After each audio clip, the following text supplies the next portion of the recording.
할렐루야. 오늘은 우리 주님이 이 땅에 오셔서 우리를 위해서 순환받으시는 첫날, 주님이 예루살렘 성으로 입성하시는 날을 기념하여 종려주일로 지킵니다. 이 종려주일은 바로 주님의 고난이 시작되었다는 그런 의미를 갖고 있죠. 창세기부터 요한계시록까지 온통 성경은요, 예수 그리스도에 대한 이야기로 가득 차 있습니다. 성경은 어떤 곳을 피어도 예수 그리스도, 주님의 십자가, 구원, 하나님의 사랑, 이런 것들을 동일하게 말하고 있습니다. 예수님이 오시기 전까지 수많은 선지자들, 수많은 종들이 바로 예수님이 이 땅에 오신다, 주님이 이 땅에 우리를 구원하러 오신다, 약속하신 그 주님이 오신다, 이 사실을 끊임없이 증거했습니다. 그런데 특별히 이 이사야는요, 예수님이 이 땅에 오셔서 우리를 위하여 어떤 모습으로 그분이 우리의 죄를 담당해 주시는지에 대해서 아주 구체적으로 표현을 했습니다. 이 이사야는 예수님 오시기 전에 600년 전의 사람입니다. 그러니까 예수님은 이사야가 죽고 나서 600년 후에 오셨다는 말이죠.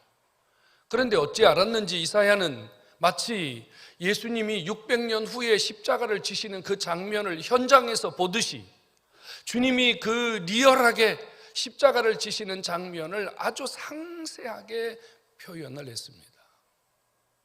마치 도수장에 끌려가는 짐승처럼 우리 주님이 십자가를 지고 바로 그 십자가 때문에 주님이 당하시는 그 고난의 모습을 아주 상세하게 그려냈거든요.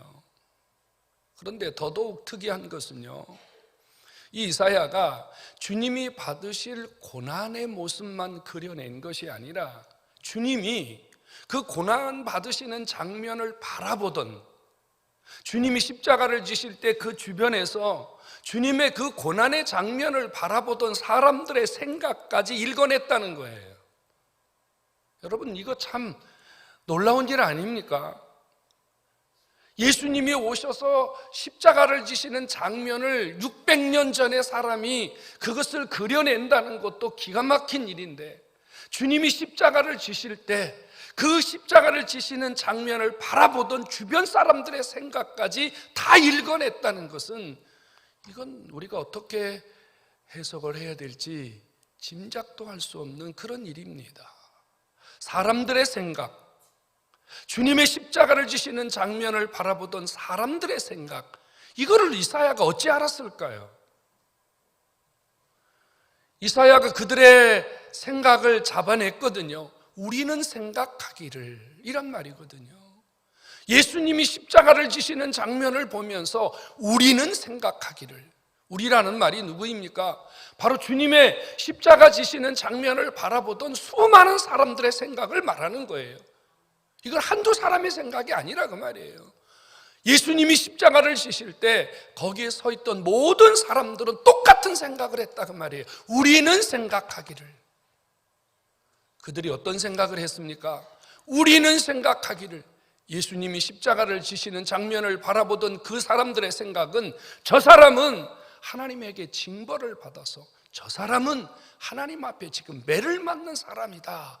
사람들이 그렇게 생각했다 그 말이에요.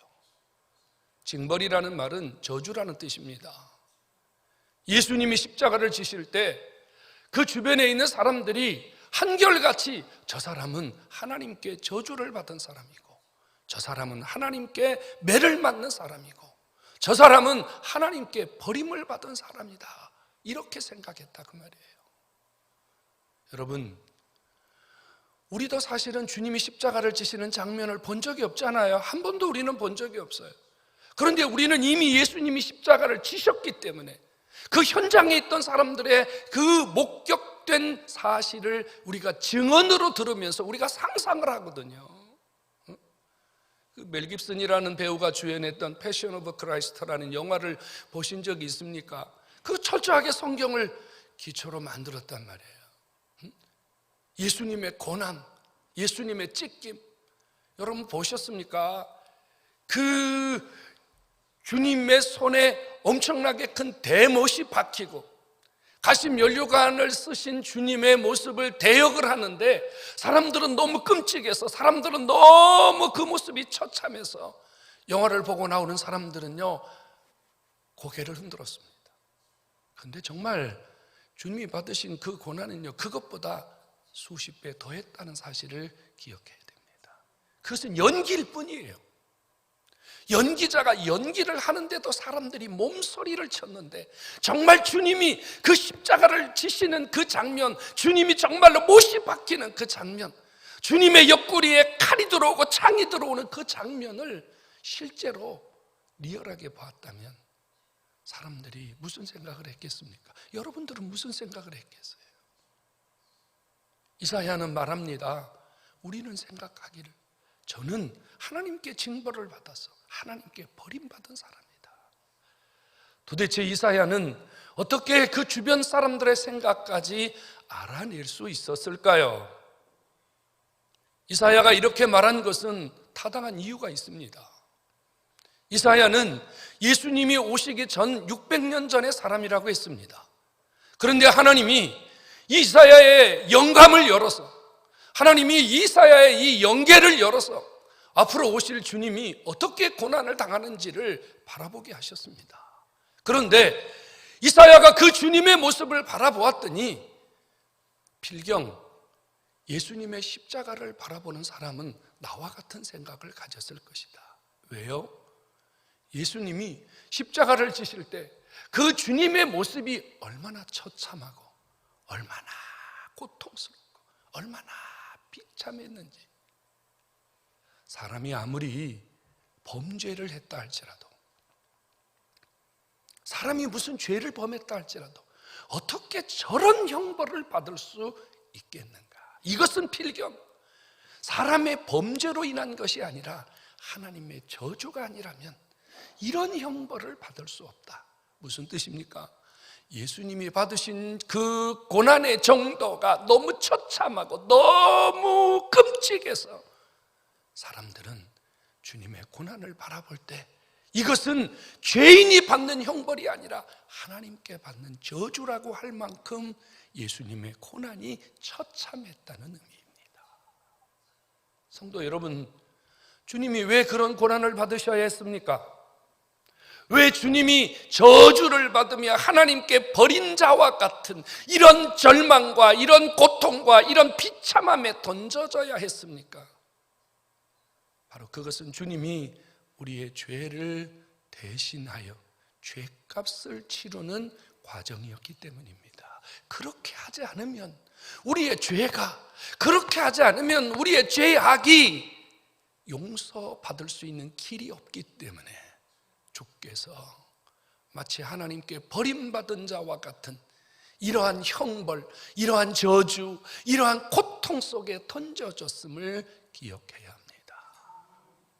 주님의 고난은 예수 그리스도 자신의 죄악 때문에 받으신 고난이 아닙니다. 우리의 죄를 짊어지고 우리의 고통을 짊어지고 우리의 저주를 짊어지고 주님이 받으신 저주요, 주님이 대신 받은 형벌임을 우리는 깨달아야만 합니다. 성도 여러분, 이사야는 분명하게 말합니다. 주님이 고난받으시는 장면을 상세하게 우리에게 설명하는데 그가 찔림은 우리 허물 때문이라 이렇게 말합니다. 여러분, 여기 찔렸다는 말이 무슨 말인지 아닙니까? 찔렸다는 말은요, 인정사정을 두지 않고 몸을 상하게 했다는 뜻입니다. 로마 군병들이 칼과 창으로 주님에게 고난을 가하는데 단 1%의 자비도 없이 마구 주님의 몸을 찔렀다 그 말이에요. 인정사정 없이 주님의 몸에 고난을 가했다, 이런 뜻입니다. 왜 주님이 이렇게 당신의 온 몸을 찔림의 자리에, 고통의 자리에 내어주어야 했습니까? 그것은 우리의 허물 때문이라고 말했습니다. 허물이 무엇입니까? 허물이라는 말은 하나님에게 빗나간 삶을 의미합니다. 우리가 하나님이 원하시는 삶에서 빗나갔기 때문에 당신이 온 몸으로 찔림을 받아서 우리를 되돌려 놓으시려고, 우리를 주님이 원하시는 자리까지 다시 되돌려 놓으시려고 당신이 빗나간 만큼, 우리가 빗나간 만큼 그분이 찔림을 당하여 우리를 제대로 회복시키려는 과정인 줄로 깨닫기를 바랍니다. 그가 상함은 우리의 죄악 때문이라고 했습니다. 예수님이 상했다 이런 말을 했어요. 여러분, 이 상했다는 말이 무슨 말인 줄 압니까? 여러분, 생선 가게에 가서 생선을 한 마리 샀습니다. 그런데 집에 와보니 생선이 다 상했습니다. 생선이 썩었다 그 말이에요. 먹을 수 없는 지경이 됐다 이 말이에요. 어떡합니까? 버려야 되죠. 예수님이 죄로 인하여 그의 몸이 상하셨다 그 말은 예수님이 우리의 죄를 위하여 당신의 몸을 내어주었는데 회복할 수 없을 만큼, 다시는 회복할 수 없을 만큼 당신의 몸이 완전히 상했다는 의미입니다. 그분이 받으신 고난의 정도가 다시는 되돌릴 수 없을 만큼 그렇게 온 몸이 상해버렸다 그 말이에요.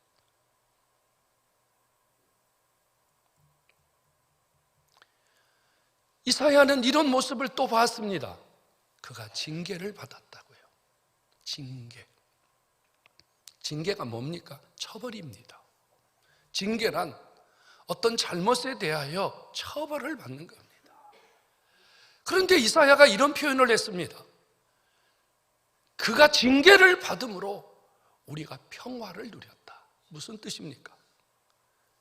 우리가 주님과 하나님과 우리가 원래는 평화, 화목한 사이였습니다. 하나님은 에덴 동산에서 아담과 하와와 함께 화목하게 지내셨어요. 그런데 하와가 하나님의 명령을 어기고 죄를 범합니다. 뭐 했다는 얘기죠? 화평을 깨트렸다는 얘기예요. 죄를 범함으로 화평을 깼어요. 하나님과 우리 사이에 화목을 깨버렸어요. 그 화목을 깬 죄인이 누구냐면 우리예요. 인간이에요. 그러니까 인간이 다시 하나님과 화목하려면 어떻게 해야 됩니까? 처벌을 받아야 돼요. 징계를 받아야 돼요. 예수님이 십자가 위에서 고난을 받으셨는데 그 고난은 우리를 다시 하나님과 화목하게 만드시려는 처벌을 당하신 것이다. 징계를 받으신 것이다. 주님이 징계를 받으심으로 하나님과 내가 다시 화목하게 되었다.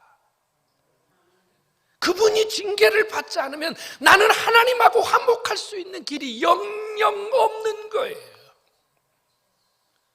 그런데 그 징계가 얼마나 무서웠는지, 그 징계가 얼마나 비참하고 처참했는지 우리는 감당할 수 없기 때문에 주님이 대신 감당해 주셨다 그 말이에요.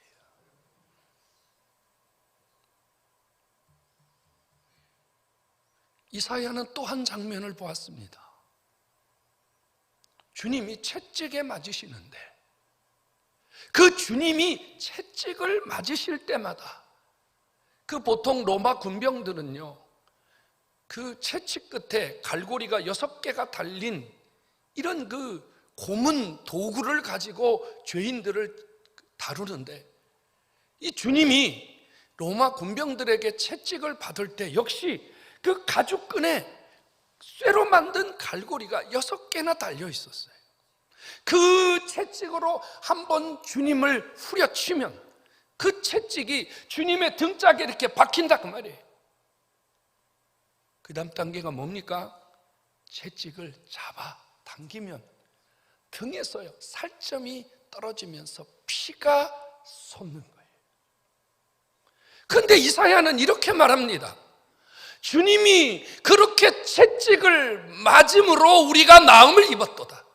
예수 그리스도가 그 채찍에 맞아서 흘리는 그 보혈의 피가 우리의 영과 육을 치료하는 치료의 방법이었다 그 말입니다. 그분이 피 흘리지 아니하시면 우리가 나을 방법이 없기 때문에, 그분이 피 흘려주지 않으면 우리가 다시는 회복할 수 있는 길이 없기 때문에,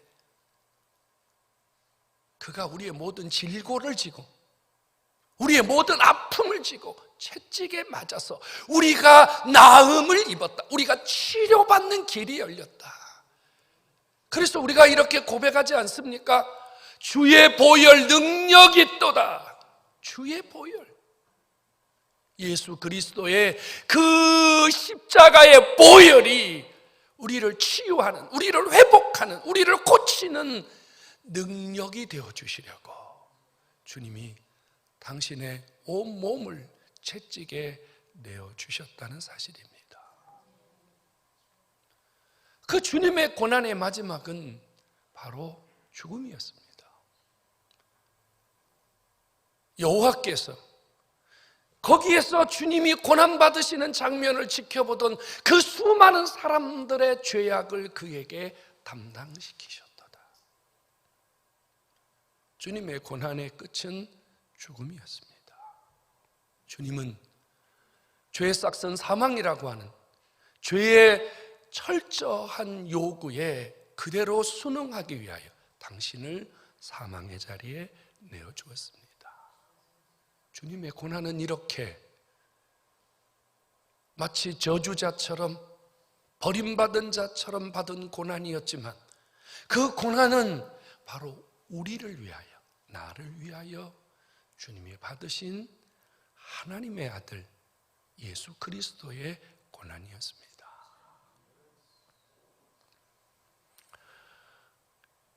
주님의 고난을 바라보는 여러분들의 생각은 어떻습니까? 이사야는 600년 전에 주님의 고난을 바라보면서 우리가 감당할 수 없는 죄와 우리와 감당할 수 없는 그 질병을 주님이 담당하고 계시다고 말했는데, 오늘 저와 여러분들은 그 주님의 고난을 바라보는, 그 주님의 그 십자가를 바라보는 생각은 어떠하냐 그 말입니다. 우리는 가끔 이런 생각을 합니다. 예수님의 고난, 주님의 십자가, 주님의 피 흘리심, 이게 어떤 사람에게는 감동이 되고 은혜가 되고 눈물이 나고 나를 위하여 받으신 고난이기 때문에 그것이 내 아픔이고 내 상처고 내 고통처럼 느껴지는 신앙인이 있는가 하면, 어떤 분은요, 주님의 고난을 아무리 말해도 전혀 감동이 없는 분이 없습니다. 전혀 가슴 속에 주님의 고난을 말해도 1%의 감동도 떨림도 없는 분이 있습니다. 또 어떤 분은요, 주님의 고난을 말하면 싫어합니다. 왜 여러분, 왜 우리에게 그런 처참하고 왜 우리에게 그런 아픈 이야기를 합니까? 우리는 기억하기 싫습니다. 우리는 생각하기 싫습니다. 왜 우리가 이런 생각을 할까요? 우리에게 주님이 없기 때문입니다. 우리 안에 예수가 없기 때문입니다. 우리 안에 예수님이 계시면, 내가 예수 그리스도로 말미암아 구원의 감격이 있고 주님이 나를 위하여 십자가에 피 흘리셨고 주님이 나를 위하여 받으신 고난이 나를 살렸고 나를 회복했고 나를 치유했고 나를 여기 앉게 했다는 그 은혜가 있다면, 주님의 고난이 내 안에서 감동이 안 될 수가 없어요. 은혜가 안 될 수가 없거든요. 우리가 찬송가를 부르지 않습니까? 여러분, 이 찬송이 다 어떤 고백입니까? 주님을 만나고 주님을 체험하고 주님 그분을 통해서 받은 은혜를 고백한 거 아닙니까? 그래서 어떤 분은 이 주님의 십자가의 고난을 가슴속에 너무 깊이 깨달았기 때문에 주님 앞에 이런 찬양을 고백하지 않습니까? 내가 주께로 지금 가오니 십자가의 보혈로 나를 씻어주십시오. 그 은혜가 없이는 살 수 없다는 걸 알기 때문에 골고다의 보혈로, 십자가의 보혈로 나를 씻어주십시오. 어떤 분은 이렇게 말을 합니다. 이런 고백을 합니다. 예수 나를 위하여 십자가에 피 흘리셨다고요. 예수여, 예수여, 예수여, 나를 위해서 피 흘려주신 예수여, 이렇게 고백하지 않습니까? 어떤 분은 주님의 고난과 주님의 십자가의 피를 고백했기 때문에 이렇게 고백합니다. 주님의 보혈은 능력이 있다고요. 주님의 보혈은요, 우리를 죄와 질병에서 고치는 능력이 있다고 고백합니다. 오늘 여러분들이 주님의 고난을 바라보면서 여러분들이 드리는 고백은 무엇입니까?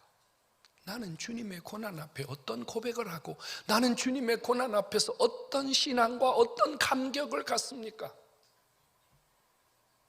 여러분, 주님의 고난이 없이는 우리에게 구원이 없으며 예수의 피 흘림심이 없이는 내가 치유받을 길이 없으며 주님이 버림받고 주님이 저주를 받으셨기 때문에 저와 여러분들에게는 영생의 소망과 내일에 대한 소망이 있는 줄로 깨닫기를 바랍니다.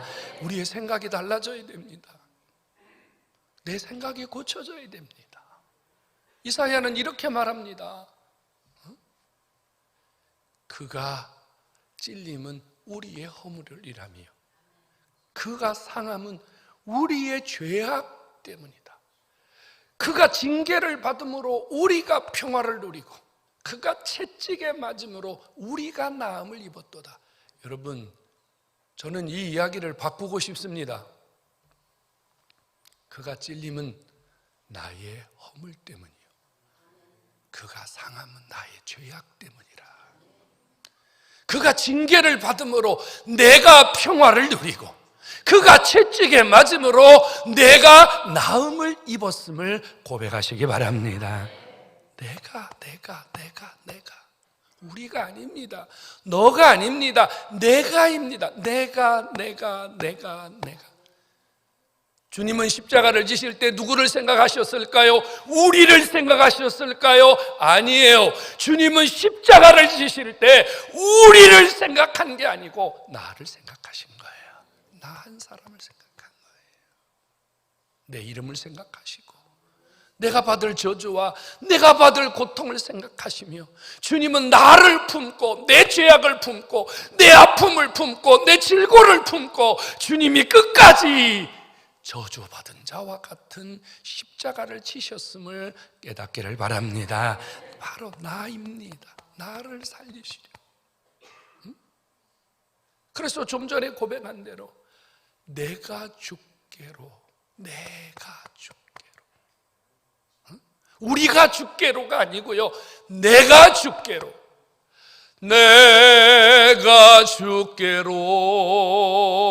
지금 가오니 십자가의 보혈로 씻어달라 그 말이에요. 날 씻어달라 그 말이에요. 성도 여러분, 내 생각을 바꿔야 됩니다. 주님은 나 때문에 고난받으셨습니다.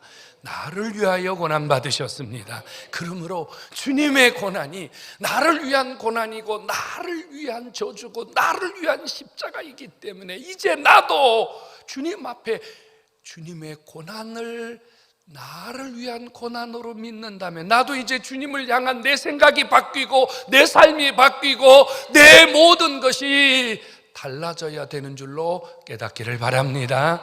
내 생각이 바뀌어야 돼. 나도 주님을 위해서 뭔가 해봐야 되겠다 그 말이에요.